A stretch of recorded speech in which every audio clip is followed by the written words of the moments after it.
ಯಾರು ಅಂತ ಹೇಳಿದ್ರೆ ಅದು ಕಾಂಗ್ರೆಸ್ಸಿಗರು ಅಂತ ನಾವು ಹೇಳಬೇಕೋ ಬೇಡವಾ? ನಾವು ಪ್ರತಿ ಸರಿನೂ ಏನೋ ಕೇಳಿದ ಕೂಡಲೇ ನಾವೇ ಒಂಥರ ಡಿಫೆನ್ಸಿವ್ ಆಗಿರ್ತೀವಿ, ನಮಗೆ ಹೇಳೋಕ್ಕೆ ಎಷ್ಟೊಂದು ಮರ್ತೇ ಹೋಗ್ಬಿಟ್ಟಿರ್ತದೆ.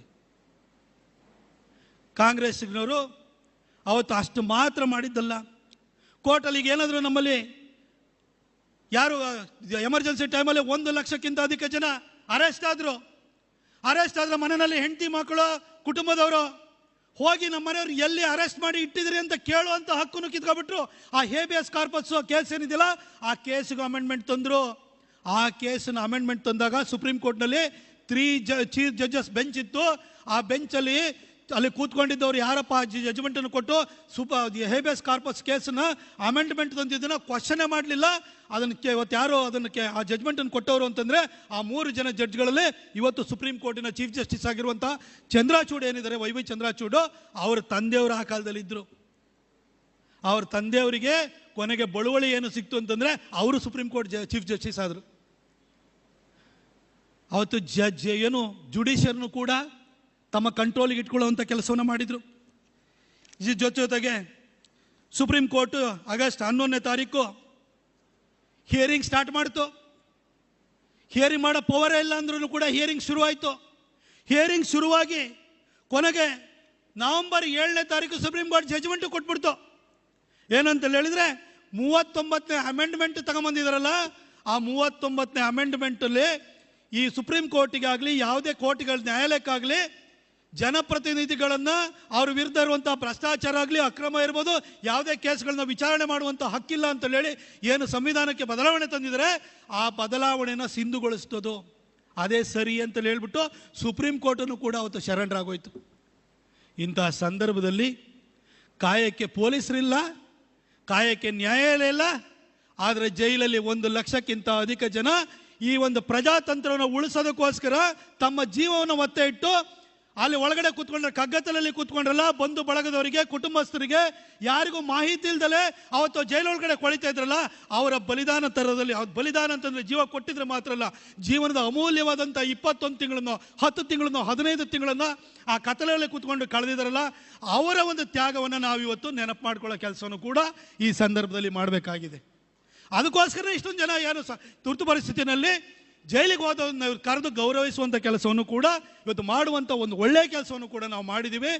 ಈ ಒಂದು ತ್ಯಾಗ ಏನಿದೆ ಅವ್ರದ್ದು, ಅವ್ರ ಜೀವನದ ಅಮೂಲ್ಯವಾದಂಥ ಕ್ಷಣವನ್ನು ಕೊಟ್ಟಿದ್ದಾರೆ. ಅದನ್ನು ನಾವು ಮುಂದಿನ ತಲೆಮಾರಿಗೂ ಕೂಡ ನೆನಪು ಮಾಡ್ಕೊಳ್ಬೇಕು. ಕಾಂಗ್ರೆಸ್ ಅನ್ನೋದನ್ನು ವಾಪಸ್ ಅಧಿಕಾರಕ್ಕೆ ಬರೋಕ್ಕೆ ಬಿಟ್ಟರೆ ಅವರು ಏನೇನು ಮಾಡಬಲ್ಲರು ಅನ್ನೋದನ್ನು ಕೂಡ ಈ ಘಟನೆ ಮುಖಾಂತರವಾಗಿ ಎಚ್ಚರಿಕೆ ರೂಪದಲ್ಲಿ ಅವರಿಗೆ ತಿಳಿ ಹೇಳುವಂಥ ಕೆಲಸವನ್ನು ನಾವು ಇವತ್ತು ಮಾಡಲಿಕ್ಕೆ ಹೊರಟಿದ್ದೀವಿ ಬಂಧುಗಳೇ. ಅದ್ರ ಜೊತೆಗೆ ಅಂಬೇಡ್ಕರ್ ಬರೆದಿರುವಂಥ ಸಂವಿಧಾನ ನಾವೇ ಇದಕ್ಕೆ ಅಧಿಪತಿಗಳು ಅಂತ ಬಹಳ ಜನ ಮಾತಾಡ್ತಿರ್ತಾರೆ. ನಾನು ಹೇಳಲಿಕ್ಕೆ ಬಯಸ್ತೇನೆ, ಅಂಬೇಡ್ಕರ್ ಬರೆದಂಥ ಸಂವಿಧಾನದಲ್ಲಿ 1000 ಸೆಕ್ಯುಲರ್ ಅನ್ನೋ ವರ್ಡ್ ಇತ್ತ. ಅಂಬೇಡ್ಕರ್ ಬರೆದಿರುವಂಥ ಸಂವಿಧಾನದಲ್ಲಿ ಜಾತ್ಯತೀತ ಅನ್ನೋ ಒಂದು ಶಬ್ದನೇ ಇರಲಿಲ್ಲ. 1946ರಲ್ಲಿ ಕಾನ್ಸ್ಟಿಟ್ಯೂಯೆಂಟ್ ಅಸೆಂಬ್ಲಿ ಏನಿತ್ತು, ಸಂವಿಧಾನವನ್ನು ರಚನೆ ಮಾಡಲಿಕ್ಕೆ ಅಂತ ಹೇಳ್ಬಿಟ್ಟು ಏನು ಒಂದು ಸ್ಥಾಪನೆ ಆಗಿದ್ದಂಥ ನಿಯುಕ್ತಿ ಆಗಿದ್ದಂಥ ಒಂದು ಕಾನ್ಸ್ಟಿಟ್ಯೂಯೆಂಟ್ ಅಸೆಂಬ್ಲಿ, ಆ ಅಸೆಂಬ್ಲಿ ಎದುರುಗಡೆ ಈ ಸೆಕ್ಯುಲರ್ ಅನ್ನೋ ವರ್ಡನ್ನು ತರಬೇಕು ಅಂತ ಹೇಳ್ಬಿಟ್ಟು KT ಶಾ ಅಂತ ಹೇಳ್ಬಿಟ್ಟು ಪ್ರಸ್ತಾವನೆ ಮಂಡಿಸ್ತಾರೆ. 3 ಸಾರಿ ಪ್ರಸ್ತಾವನೆ ಮಂಡಿಸ್ತಾರೆ. ಆದರೆ ಅಂಬೇಡ್ಕರ್ ಹೇಳ್ತಾರೆ ಈ ಸಂವಿಧಾನಕ್ಕೆ ಜಾತ್ಯತೀತ ಅನ್ನೋದು ಆ ಪದವನ್ನು ತರುವಂಥ ಅಗತ್ಯ ಇಲ್ಲ ಅಂತ ಹೇಳಿ ತಿರಸ್ಕಾರವನ್ನು ಮಾಡ್ತಾರೆ. ಯಾಕಂದರೆ ಬೈ ನೇಚರ್ ಈ ಹಿಂದೂಗಳಲ್ಲಿ ಈ ನಮ್ಮ ದೇಶದ ಧರ್ಮದಲ್ಲಿ ಈ ನೆಲ ಜಲದಲ್ಲಿ ನಾವಿವತ್ತು ಹೋಗಿ ದೇವರ ಕಾಡು ಅಂತ ಹೇಳಿ, ನಮ್ಮಲ್ಲಿ ಹೋದರೆ ದೇವರ ಕಾಡು ಇರ್ತದೆ, ನಾಗರಭವನ ಇದೆ, ನೀವೆಲ್ಲ ಪರಶುರಾಮ ಭೂಮಿಯವರು, ನಾವೆಲ್ಲ ಬ್ರಹ್ಮಭೂಮಿಯಲ್ಲಿರುವಂಥವ್ರು, ನಮ್ಮಲ್ಲೂ ದೇವರ ಕಾಡಿದೆ, ನಿಮ್ಮಲ್ಲಿ ನಾಗರಭವನ ಇದೆ. ಪ್ರಾಣಿ ಪಕ್ಷಿಗಳಿಗೂ ಕೂಡ ನಾವು ಸ್ಥಳವನ್ನು ಕೊಟ್ಟಂಥವ್ರು, ಅವುಗಳನ್ನು ಕೂಡ ಗೌರವಿಸುವಂಥವ್ರು, ಜಲವನ್ನು ನಾವು ಪ್ರೀತಿಸುವಂಥವ್ರು. ಹಾಗಿರ್ಬೇಕಾದ್ರೆ ನಮ್ಮಲ್ಲಿ ಆರಾಧನಾ ಪದ್ಧತಿ ಬದಲಾಗಿರೋರ ಬಗ್ಗೆ ನಾವು ಯಾವತ್ತೂ ತಾರತಮ್ಯ ಮಾಡಲ್ಲ. ನಾವು ಪ್ರಾಣಿಗಳನ್ನು ಕೂಡ ಸಮಾನವಾಗಿ ನೋಡುವಂಥ ನಮ್ಮ ಸಂಸ್ಕೃತಿ ನಮ್ಮಲ್ಲಿ ಒಂದು ಜಾಯಮಾನ ಇರೋದ್ರಿಂದ ಈ ಸೆಕ್ಯುಲರ್ ಅನ್ನೋ ವರ್ಡನ್ನು ಸೇರಿಸಬೇಕಾದಂಥ ಅಗತ್ಯ ಇಲ್ಲ ಅಂತ ಹೇಳಿ ಅಂಬೇಡ್ಕರ್ ಅವರು ರಿಜೆಕ್ಟ್ ಮಾಡ್ತಾರೆ. ಅದನ್ನು 42ನೇ ಅಮೆಂಡ್ಮೆಂಟ್ ಮುಖಾಂತರವಾಗಿ ಇಂದಿರಾ ಗಾಂಧಿಯವರು ಮತ್ತೆ ಕಾನ್ಸ್ಟಿಟ್ಯೂಷನಿಗೆ ಬಂದು ಸೇರಿಸ್ತಾರೆ. ಈ ಜಾತ್ಯತೀತ ಅಂಬೇಡ್ಕರ್ ಅವರು ಬರೆದಂಥ ಸಂವಿಧಾನದಲ್ಲಿ ಜಾತ್ಯತೀತ ಅನ್ನೋ ವರ್ಡೇ ಇರಲಿಲ್ಲ. ಅದನ್ನು ತಂದಂಥವರು ಅದು ಇಂದಿರಾ ಗಾಂಧಿಯವರು. ಅದನ್ನು ನಾವು ಕಾಂಗ್ರೆಸ್ನವರಿಗೆ ನೆನಪು ಮಾಡ್ಕೊಳ್ಬೇಕಾಗುತ್ತೆ. ಇದಕ್ಕೆ ಇನ್ನೊಂದು ಉದಾಹರಣೆ ನಾನು ಕೊಡಬೇಕು ಅಂತ ಹೇಳಿದರೆ, ಜಗತ್ತಿನಲ್ಲಿ ಎಲ್ಲ ದೇಶಗಳನ್ನು ನೋಡಿ, ಎಲ್ಲ ಧರ್ಮಗಳನ್ನು ನೋಡಿ, ಅರಬ್ ಮೂಲದಿಂದ ಹುಟ್ಟಿರುವಂಥ ಧರ್ಮಗಳನ್ನು ಕೂಡ ನೀವು ನೋಡಿ. ಸಂಖ್ಯಾಬಲದಲ್ಲಿ ನಂಬಿಕೆ ಇರುವಂತಹ ಎಲ್ಲ ಧರ್ಮಗಳಿವೆ. ಆದರೆ ಸಂಖ್ಯಾಬಲದಲ್ಲಿ ನಂಬಿಕೆ ಇಲ್ಲದೆ ಇರುವಂತಹ ಧರ್ಮ ಯಾವುದಪ್ಪ ಅಂತಂದರೆ ಅದು ಈ ನೆಲದ ಧರ್ಮ ಆಗಿರುವಂಥ ಹಿಂದೂ ಧರ್ಮ ಮಾತ್ರ. ನಾವು ಯಾವುದೇ ನಾಗರಿಕತೆಯನ್ನು ನೀವು ನುಂಗಿ ನೀರು ಕುಡ್ದಿಲ್ಲ. ಪರ್ಷಿಯನ್ ಸಿವಿಲೈಸೇಷನ್ನ ಯಾರು ನುಂಗಿ ನೀರು ಕುಡಿದ್ರು ಅಂತಲೋ, ಬ್ಯಾಬಿಲೋನಿಯನ್ ಸಿವಿಲೈಸೇಷನ್ನ ಯಾರು ನುಂಗಿ ನೀರು ಕುಡಿದ್ರು, ಹರಪ್ಪ ಮಹಾಂಜದಾರನ ಯಾರು ಕುಡಿದ್ರು, ಅಥವಾ ಗ್ರೀಕ್ ರೋಮನ್ ಸಿವಿಲೈಸೇಷನ್ ಯಾರು ಹಾಳಗಡೆ ಹೋಗಿದ್ರು, ಅದನ್ನು ನಾವು ನೋಡಿದ್ದೀವಿ. ಆದರೆ ನಮ್ಮ ಸಂಸ್ಕೃತಿಯಲ್ಲಿ ಭಾರತ ಇನ್ನೊಂದು ದೇಶದ ಮೇಲೆ ಯಾವತ್ತೂ ಕೂಡ ಆಕ್ರಮಣ ಮಾಡಿದಂಥ ಉದಾಹರಣೆನೂ ಕೂಡ ಇರಲಿಲ್ಲ. ಹಾಗಾಗಿ ನಾವು ಬೇರೆ ಧರ್ಮೀಯರನ್ನು ನಾವು ಸಮಾನವಾಗಿ ಕಾಣುವಂತಹ ಆ ಒಂದು ಗುಣನೇ ನಮ್ಮ ರಕ್ತದಲ್ಲಿ, ನಮ್ಮ DNA ನಲ್ಲಿ ಇದೆ ಅನ್ನೋ ಕಾರಣಕ್ಕೋಸ್ಕರವಾಗಿ ಸಂವಿಧಾನದಲ್ಲಿ ಜಾತ್ಯತೀತತೆ ಅನ್ನೋ ಒಂದು ವರ್ಡ್ ಬರಲಿಲ್ಲ. ಅದನ್ನು ಅಂಬೇಡ್ಕರ್ ಅವರು ಬಹಳ ಸ್ಪಷ್ಟವಾಗಿ KT ಶಾ ಅವರ ಆ ಪ್ರಸ್ತಾವನೆಯನ್ನು ತಿರಸ್ಕಾರ ಮಾಡ್ತಾ ಇದನ್ನು ತರುವ ಅಗತ್ಯನೇ ಇಲ್ಲ, ಬೈ ನೇಚರ್ ನಾವು ಸೆಕ್ಯುಲರ್ ಅಂತ ಹೇಳಿದ್ರು. ಆದರೆ ಅದನ್ನು ತಂದಂಥವರು ಇಂದಿರಾ ಗಾಂಧಿ. ಇದು ಅಂಬೇಡ್ಕರ್ ಬರೆದಿರುವಂಥ ಸಂವಿಧಾನದಲ್ಲಿ ಸೆಕ್ಯುಲರ್ ಅನ್ನೋದಿಲ್ಲ. ನಾವು ಅಂಬೇಡ್ಕರ್ ಬರೆದಿರುವಂತಹ ಸಂವಿಧಾನದಲ್ಲಿ ನಂಬಿಕೆ ಇಟ್ಟಿದ್ದೀವಿ ಹೊರತು ಇಂದಿರಾ ಗಾಂಧಿ ಅವರು 42nd ಅಮೆಂಡ್ಮೆಂಟ್ ಮುಖಾಂತರ ತಂದಿರುವಂತಹ ಸೆಕ್ಯುಲರಿಸಮ್ನಲ್ಲಿ ನಮಗೆ ನಂಬಿಕೆ ಇಲ್ಲ ಅಂತ ನಾವು ಹೇಳಲೇಬೇಕು ಕಾಂಗ್ರೆಸ್ನವರಿಗೆ. ಬಂಧುಗಳೇ, ಸಾಕಷ್ಟು ವಿಚಾರಗಳು ಇನ್ನು ಮುಂದೆ ನಡೀತವೆ. ಪ್ರೆಸ್ನವರು ಇಲ್ಲಿ ಇವತ್ತು ಪ್ರೆಸ್ನವ್ರು ಏನು ಬೇಕಾದರೂ ಬರಿಬೋದು. ನಾನು ಕೂಡ ಮಾಧ್ಯಮದವನೇ. ಇವತ್ತು ಮಾಧ್ಯಮದಲ್ಲಿ ಇದ್ದು ಬಂದು ನಾನು ಒಂದು ಕ್ಷೇತ್ರದ ಸಂಸದನಾದ ನಾನು. ನಮ್ಮಲ್ಲಿ ಇವತ್ತು ಯಾವ ವಿಚಾರಗಳ ಬಗ್ಗೆ ಏನು ಬೇಕಾದ್ರೂ ಇವತ್ತು ನರೇಂದ್ರ ಮೋದಿಜಿಯವ್ರನ್ನ ನೀವು ಡಿಕ್ಟೇಟರ್ ಅಂತ ಬರೀರಿ. ಇಂಡಿಯಾ ಟುಡೇನಲ್ಲಿ ಡಿಕ್ಟೇಟರ್ ಅಂತಲೇ ಬಂದಿತ್ತು ಕವರ್ ಸ್ಟೋರಿ. ಆದರೆ ನರೇಂದ್ರ ಮೋದಿ ಯಾರನ್ನೂ ಕೂಡ ಜೈಲಿಗೆ ಹಾಕಲಿಲ್ಲ.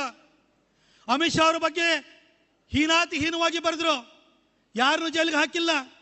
ಗುಜರಾತ್ ವೈಲೆನ್ಸ್ ಬಗ್ಗೆ ಸತತವಾಗಿ 1 ದಶಕಗಳ ಕಾಲ, 10 ವರ್ಷಗಳಿಗಿಂತ ಹೆಚ್ಚು ಕಾಲ ನರೇಂದ್ರ ಮೋದಿ ಅವ್ರನ್ನ ಅತ್ಯಂತ ಹೀನ, ನಿಕೃಷ್ಟ, ನೀಚ ಪದಗಳಿಂದ ನಿಲ್ಲಿಸಿದ್ರು. ಆದರೆ ನರೇಂದ್ರ ಮೋದಿ ಅವರು ಪ್ರಧಾನಿಯಾಗಿ 10 ವರ್ಷ ಆದ್ರೂ ಕೂಡ ಒಬ್ಬ ಜರ್ನಲಿಸ್ಟನ್ನು ಕೂಡ ಒಳಗಡೆ ಹಾಕಿಲ್ಲ. ಆದರೆ ಇಂದಿರಾ ಗಾಂಧಿ ಅವರು ಎಮರ್ಜೆನ್ಸಿ ಹೇರಿ 21 ತಿಂಗಳೊಳಗಡೆ 350ಕ್ಕಿಂತ ಹೆಚ್ಚು ಜರ್ನಲಿಸ್ಟ್ಗಳನ್ನ ಒಳಗಡೆ ಹಾಕಿದ್ರು. ಇಂಡಿಯನ್ ಎಕ್ಸ್ಪ್ರೆಸ್ ಎಡಿಟೋರಿಯಲ್ ಬರೀತಾ ಇದ್ದು ಬ್ಲಾಂಕ್ನ ಕಳಿಸ್ತಾ ಇತ್ತು. ಅದ್ರ ಜೊತೆಗೆ ಗೇಟ್ ಕೀಪರ್ಸ್ ಅಂತ ಹೇಳ್ತಾರೆ, ಪ್ರೆಸ್ ಕೌನ್ಸಿಲ್ ಆಕ್ಟ್ ಏನಿತ್ತು ಅದನ್ನು ಕೂಡ ತೆಗೆದುಹಾಕಿದ್ರು. ಪ್ರೆಸ್ಗೆ ಯಾವುದೇ ಪ್ರೊಟೆಕ್ಷನ್ ಇಲ್ಲ ಅಂತ ಆಯಿತು. ಹಾಗೆ ಪತ್ರಿಕೆಗಳು ಪ್ರಕಟ ಮಾಡೋ ಮೊದಲು ಆ ಸರ್ಕಾರ ನಿಯುಕ್ತ ಮಾಡಿರುವಂತಹ ಒಬ್ಬ ಏಜೆಂಟ್ಗೆ ಅದನ್ನು ತೋರಿಸಿ ಪ್ರಕಟ ಮಾಡಬೇಕಾದಂತಹ ದುಸ್ಥಿತಿಯನ್ನು ಪ್ರಜಾಪ್ರಭುತ್ವದ 4ನೇ ಅಂಗವಾಗಿರುವಂತಹ ಪತ್ರಿಕೋದ್ಯಮಕ್ಕೆ ತಂದಿಡುವಂಥ ಕೆಲಸವನ್ನು ಅವತ್ತು ಎಮರ್ಜೆನ್ಸಿಯ ಮುಖಾಂತರವಾಗಿ ಇಂದಿರಾ ಗಾಂಧಿ ಅವರು ಮಾಡಿದರು.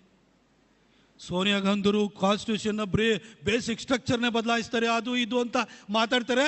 ಅವ್ರ ಅತ್ತೆ ಏನು ಮಾಡಿದ್ರು ಅನ್ನೋದನ್ನು ನಾವು ನೆನಪು ಮಾಡಿಕೊಡೋ ಕೆಲಸನೇ ಮಾಡಲ್ಲ. ಅದಕ್ಕೆ ಬಂಧುಗಳೇ, ಇದನ್ನು ಕಾಂಗ್ರೆಸ್ಗೆ ನೆನಪು ಮಾಡಿಕೊಡೋ ಕೆಲಸ ಆಗಬೇಕು.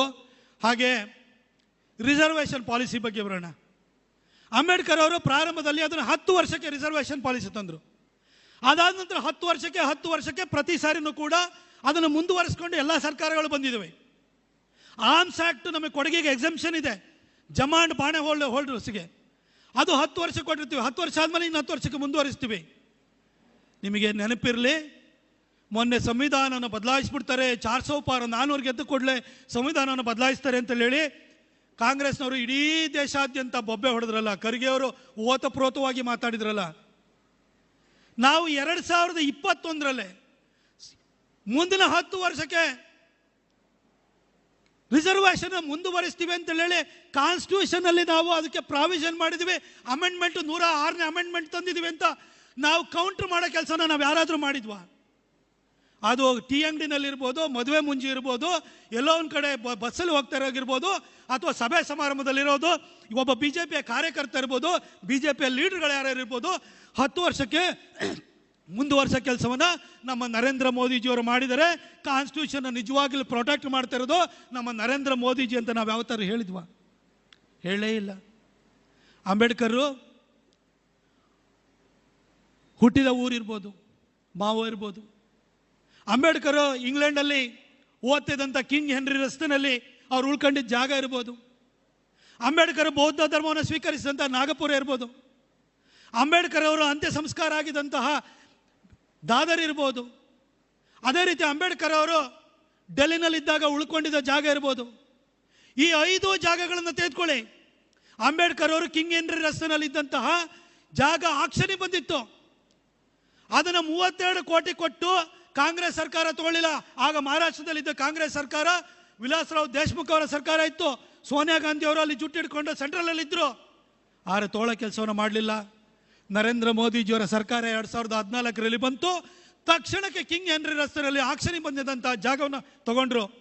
ಆ ಕಿಂಗ್ ಹೆನ್ರಿ ರಸ್ತೆ ಡೆಲ್ಲಿ, ದಾದರ್, ಮಾವೋ ಮತ್ತು ನಾಗ್ಪುರ 5 ಜಾಗಗಳನ್ನು ಪಂಚಪೀಠವಾಗಿ ತೀರ್ಥಕ್ಷೇತ್ರ ಥರ ಡೆವಲಪ್ ಮಾಡಿರೋರು ಯಾರು ಅಂತಂದರೆ ಅದು ನಮ್ಮ ನರೇಂದ್ರ ಮೋದಿಜಿಯವರು ಅನ್ನೋದನ್ನು ನಾವು ಎದೆ ತಟ್ಟಿ ಹೇಳ್ಕೊಳ್ಬೇಕು. ಇದೇ ಅಂಬೇಡ್ಕರ್ ಅವರು ಸಂವಿಧಾನವನ್ನು ಬರೆದರು. ಅಂಬೇಡ್ಕರ್ ಅವರು ಸಂವಿಧಾನ ಬರೆದಂಥ ಅಂಬೇಡ್ಕರ್ ಅವರಿಗೆ ಸಂವಿಧಾನವನ್ನು ಹಾಳಗೆಡಿದಂಥ ಮುಂದೆ ಇಂದಿರಾ ಗಾಂಧಿಯವರು 1971ರಲ್ಲಿ ತನಗೆ ತಾನೇ ಭಾರತ ರತ್ನ ಕೊಟ್ಕೊಂಡ್ರು. ಅಂಬೇಡ್ಕರ್ ಅವರು ದುಃಖದಿಂದ ರಿಸೈನ್ ಮಾಡಿ ಹೋಗಬೇಕಾಗಿ ಬಂದಂತಹ ಹೋಗಂತ ಪರಿಸ್ಥಿತಿಯನ್ನು ಸೃಷ್ಟಿ ಮಾಡಿದಂತಹ ನೆಹರು ತನಗೆ ತಾನೇ ಭಾರತ ರತ್ನವನ್ನು ಕೊಟ್ಕೊಂಡ್ರು. ಆದರೆ ಅಂಬೇಡ್ಕರ್ ಅವರಿಗೆ ಭಾರತ ರತ್ನವನ್ನು ಕೊಡಬೇಕಾದ್ರೆ 1989ರಲ್ಲಿ ಬಿಜೆಪಿ ಬೆಂಬಲಿತ ಯುನೈಟೆಡ್ ಫ್ರಂಟ್ ಸರ್ಕಾರ ಬರಬೇಕಾಗಿ ಬಂತು. ಬಿಜೆಪಿ ಬೆಂಬಲಿತ ಸರ್ಕಾರ ಬಂದಾಗ ಅಂಬೇಡ್ಕರ್ ಅವರಿಗೆ ಭಾರತ ರತ್ನವನ್ನು ಕೊಟ್ಟು ಗೌರವಿಸಿದವರು ನಾವು, ನಮ್ಮ ಪಕ್ಷ ಅಂತ ನಾವು ಹೇಳ್ಕೊಳ್ಬೇಕಾ ಬೇಡವಾ? ಹಾಗೆ ಅಂಬೇಡ್ಕರ್ ಅವರ ಭಾವಚಿತ್ರ ಪಾರ್ಲಿಮೆಂಟ್ ಸೆಂಟ್ರಲ್ ಹಾಲಲ್ಲಿ ಇರಲೇ ಇಲ್ಲ. ಅದನ್ನು 2003ರಲ್ಲಿ ಪಾರ್ಲಿಮೆಂಟಿನ ಸೆಂಟ್ರಲ್ ಹಾಲಿಗೆ ಅಂಬೇಡ್ಕರ್ ಅವರ ಭಾವಚಿತ್ರವನ್ನು ತಂದು ಅಲ್ಲಿ ರಾಜೀವ್ ಗಾಂಧಿದು ಫೋಟೋ ಇದೆ, ರಾಜೀವ್ ಗಾಂಧಿದು ಭಾವಚಿತ್ರ ಇದೆ, ಇಂದಿರಾ ಗಾಂಧಿ ಅವ್ರದ್ದು ಇದೆ, ನೆಹರು ಅವ್ರದ್ದು ಇದೆ. ಆದರೆ ಸಂವಿಧಾನ ಬರೆದಂತಹ ಅಂಬೇಡ್ಕರ್ ಅವರ ಭಾವಚಿತ್ರ ಇರಲಿಲ್ಲ. ಅದನ್ನು ತಂದವರು ಯಾರಪ್ಪ ಅಂತ ಹೇಳಿದರೆ ನಮ್ಮ ಭಾರತೀಯ ಜನತಾ ಪಕ್ಷದ ಸರ್ಕಾರ. ಹಾಗೆ ಅಂಬೇಡ್ಕರ್ ಜಯಂತಿಗೆ ರಾಷ್ಟ್ರವ್ಯಾಪಿಯಾಗಿ ನಾವು ರಜಾ ಘೋಷಣೆಯನ್ನು ಮಾಡಿದಂಥದ್ದು ನಮ್ಮ ಭಾರತೀಯ ಜನತಾ ಪಕ್ಷದ ಸರ್ಕಾರ ಅಂತೇಳಿ ಹೇಳಿ ನಾವು ನೆನಪು ಮಾಡ್ಕೊಳ್ಬೇಕು. ಈ ಸಂವಿಧಾನದ ಬಗ್ಗೆ ಪ್ರಶ್ನೆ ಎತ್ತವರಿಗೆ ನಾವು ಕೌಂಟ್ರಾಗಿ ಕ್ವಶನ್ ಕೇಳುವಂಥ ಕೆಲಸವನ್ನು ಮುಂದಿನ ದಿನಗಳಲ್ಲಿ ಇನ್ನು ಮಾಡುವನ್ನ ಅಂತೇಳಿ ಹೇಳ್ಬಿಟ್ಟು ನಾನು ನಿಮ್ಮನ್ನು ವಿನಮ್ರವಾಗಿ ಕೇಳ್ಕೊಳ್ತೀನಿ. ಬಂಧುಗಳೇ, ಇನ್ನು ಸಾಕಷ್ಟು ವಿಚಾರಗಳನ್ನು ನಾನು ಹೇಳ್ತಾ ಹೋಗ್ಬೋದು, ಬಹಳ ದೀರ್ಘವಾಗಿ ಹೇಳುವಂಥದ್ದು ಬೇಡ. ಆದರೆ ಸಂವಿಧಾನವನ್ನು ಯಾವ ರೀತಿ ಕಾಂಗ್ರೆಸ್ನವರು ಬುಡಮೇಲು ಮಾಡಿದರು, ಅಂಬೇಡ್ಕರ್ ಬರೆದಂಥ ಸಂವಿಧಾನದ ಆಶಯ ಏನು, ಆ ಆಶಯವಕ್ಕೆ ಇಂದಿರಾ ಗಾಂಧಿಯವರು ಇರ್ಬೋದು, ಪ್ರತಿಯೊಬ್ಬರನ್ನು ಕೂಡ ಯಾವ ರೀತಿ ಧಕ್ಕೆಯನ್ನು ಮಾಡಿದರು ಅನ್ನೋದನ್ನು ನಾನು ನಿಮಗೆ ಸವಿಸ್ತಾರವಾಗಿ ಹೇಳಿದ್ದೀನಿ. ಇನ್ನು ಕಾನ್ಸ್ಟಿಟ್ಯೂಷನ್ಗೆ ಗೌರವ ಕೊಡುವಂಥ ವಿಚಾರವನ್ನು ಭಾಳ ಸರಿ ಕಾಂಗ್ರೆಸ್ನವರು ಮಾತಾಡ್ತಾನೇ ಇರ್ತಾರೆ. ಆದರೆ ಕಾಂಗ್ರೆಸ್ನವರು ಮಾತಾಡೋರಿಗೆ ಒಂದೆರಡು ಅಂಕಿಅಂಶಗಳನ್ನು ಹೇಳಬೇಕು ಅಂತಂದರೆ, ಕಾಂಗ್ರೆಸ್ ಇಲ್ಲಿವರೆಗೂ ಕೂಡ ಸಂವಿಧಾನಕ್ಕೆ ಭಾಳ ಸರಿ ಅಮೆಂಡ್ಮೆಂಟ್ಗಳಾಗಿದ್ದಾವೆ. ಎಷ್ಟು ಅಮೆಂಡ್ಮೆಂಟ್ಗಳಾಗಿದ್ದಾವೆ ಅನ್ನೋದನ್ನು ನೀವು ಆಧಾರ ಸಮೇತವಾಗಿ ಇಷ್ಟು ಅಮೆಂಡ್ಮೆಂಟನ್ನು ತಂದಿರೋರು ಯಾರು, ಸಂವಿಧಾನವನ್ನು ಬುಡಮೇಲು ಮಾಡಲಿಕ್ಕೋಸ್ಕರ ಪ್ರಯತ್ನ ಮಾಡಿರೋರು ಯಾರು ಅನ್ನೋದನ್ನು ನೀವು ಇಷ್ಟನ್ನ ಹೇಳಿದರೆ ಸಾಕು. ನಿಮಗೆ ಒಂದಷ್ಟು ಸಣ್ಣ ಮಾಹಿತಿನ ನಾನು ಕೊಡಲಿಕ್ಕೆ ಬಯಸ್ತೀನಿ. ಇದ್ರ ಬಗ್ಗೆ ಸೂರ್ಯಪ್ರಕಾಶ್ ಅಂತೇಳಿ ಅವರು ಫೇಮಸ್ ಜರ್ನಲಿಸ್ಟು, ಇಂಡಿಯನ್ ಎಕ್ಸ್ಪ್ರೆಸ್ನಲ್ಲಿ ಕೆಲಸವನ್ನು ಮಾಡ್ತಿದ್ರು, ಆನಂತರ ಟೈಮ್ಸ್ ಆಫ್ ಇಂಡಿಯಾದಲ್ಲಿದ್ದರು. ಅವರು ಇದ್ರ ಬಗ್ಗೆ ಒಂದು ಡೀಟೇಲ್ಡ್ ಪ್ರೆಸೆಂಟೇಷನನ್ನು ಕೂಡ ಕೊಟ್ಟಿದ್ದಾರೆ. ಎಷ್ಟು ಇಲ್ಲಿವರೆಗೂ ದೇಶಾದ್ಯಂತ ಇರುವಂಥ ಯೋಜನೆಗಳಿಗೆ ಗಾಂಧಿ ಫ್ಯಾಮಿಲಿಯವರ ಹೆಸರು ನೀಡಲಾಗಿದೆ ಅದರ ಬಗ್ಗೆನೂ ಕೂಡ ಅವರು ಭಾಳ ಸವಿಸ್ತಾರವಾಗಿ ನಮಗೆಲ್ಲ ಒಂದು ಮಾಹಿತಿನೂ ಕೂಡ ಕೊಟ್ಟಿದ್ದಾರೆ. ಬಂಧುಗಳೇ, ಇದುವರೆಗೆ ಕಾನ್ಸ್ಟಿಟ್ಯೂಷನ್ಗೆ 106 ಸರಿ ಅಮೆಂಡ್ಮೆಂಟ್ ಆಗಿದೆ. ಅದರಲ್ಲಿ ನೆಹರು ಅವರು 16 ಸರಿ ಅಮೆಂಡ್ಮೆಂಟ್ ಮಾಡಿದ್ದಾರೆ, ಇಂದಿರಾ ಗಾಂಧಿಯವರು 32 ಸರಿ ಅಮೆಂಡ್ಮೆಂಟ್ ಮಾಡಿದ್ದಾರೆ, ರಾಜೀವ್ ಗಾಂಧಿಯವರು 10 ಸರಿ ಅಮೆಂಡ್ಮೆಂಟ್ ಮಾಡಿದ್ದಾರೆ. ಬರೀ ಗಾಂಧಿ ಫ್ಯಾಮಿಲಿಯವರು ಅವರು ಮಾತ್ರ ಮಾಡಿರೋ ಅಮೆಂಡ್ಮೆಂಟ್ಗಳ ಸಂಖ್ಯೆ 106ರಲ್ಲಿ 58 ಸಂಖ್ಯೆಯನ್ನು ಬರೀ ಗಾಂಧಿ ಫ್ಯಾಮಿಲಿಯವರು 50%ಗಿಂತ ಜಾಸ್ತಿ ಮಾಡಿದ್ದಾರೆ. ಅದು ಬಿಟ್ಟರೆ ಗುಲ್ಜಾರಿಲಾಲ್ ನಂದಾ ಅಂತ ಯಾವಾಗಲೂ ಸ್ಟಾಪ್ ಗ್ಯಾಪ್ ಅಂದರೆ ಹಂಗಾಮಿ ಆಗಿರ್ತಿದ್ರೆ ಅವ್ರ ಕಾಲದಲ್ಲಿ ಯಾವುದೋ ಅಮೆಂಡ್ಮೆಂಟ್ ಆಗಲಿಲ್ಲ. ಲಾಲ್ ಬಹದ್ದೂರ್ ಶಾಸ್ತ್ರಿ ಅವ್ರ ಕಾಲದಲ್ಲಿ 1 ಆಯಿತು, ಪಿ ವಿ ನರಸಿಂಹರಾವ್ ಅವ್ರ ಕಾಲದಲ್ಲಿ 10 ಆಯಿತು, ಮನಮೋಹನ್ ಸಿಂಗ್ ಅವರ ಕಾಲದಲ್ಲಿ 6 ಆಯಿತು. ಒಟ್ಟು ಕಾಂಗ್ರೆಸ್ ಪಾರ್ಟಿ ಕೋಟ 106ರಲ್ಲಿ 75 ಆಯಿತು ಒಟ್ಟು. ಇನ್ನು ಅವ್ರನ್ನ ಬಿಟ್ಟು ಮೊರಾರ್ಜಿ ದೇಸಾಯಿ ಅವರು 2 ಸರಿ, ಚೌಧರಿ ಚರಣ್ ಸಿಂಗ್ ಅವರು ಮಾಡಲೇ ಇಲ್ಲ, ವಿ ಪಿ ಸಿಂಗ್ ಅವರು 6 ಸರಿ, ಚಂದ್ರಶೇಖರ್ ಅವರು 1 ಸರಿ, ಎಚ್ ಡಿ ದೇವೇಗೌಡರು ಮಾಡಲಿಲ್ಲ, ಐ ಕೆ ಗುಜ್ರಾಲ್ ಅವರು ಕಾನ್ಸ್ಟಿಟ್ಯೂಷನ್ ಅಮೆಂಡ್ಮೆಂಟ್ ಮಾಡಲಿಲ್ಲ. ವಾಜಪೇಯಿ ಅವರ ಕಾಲದಲ್ಲಿ 6 ವರ್ಷದಲ್ಲಿ 14 ಸರಿ ಆಗಿದೆ, ನರೇಂದ್ರ ಮೋದಿ ಅವರ ಕಾಲದಲ್ಲಿ 8 ಸರಿ ಆಗಿದೆ. 10 ವರ್ಷಗಳಲ್ಲಿ ಒಟ್ಟು 31 ಸಾರಿ, ಅವರು 75 ಸಾರಿ ಅಮೆಂಡ್ಮೆಂಟನ್ನು ಮಾಡಿದ್ದಾರೆ. ಅಂದರೆ ಕಾನ್ಸ್ಟಿಟ್ಯೂಷನ್ನ ಪದೇ ಪದೇ ಬದಲಾಯಿಸಿರೋರು, ತಿದ್ದುಪಡಿ ತಂದಿರೋರು ಕಾಂಗ್ರೆಸ್ನವರೇ ಹೊರತು ಬಿ ಜೆ ಪಿಯವರು ಅಲ್ಲ ಅಂತೇಳಿ ಹೇಳಿ ನಾವು ಘಂಟಾಘೋಷವಾಗಿ ಹೇಳಲಿಕ್ಕೆ ನಮಗೇನು ಪ್ರಾಬ್ಲಮ್ಮು?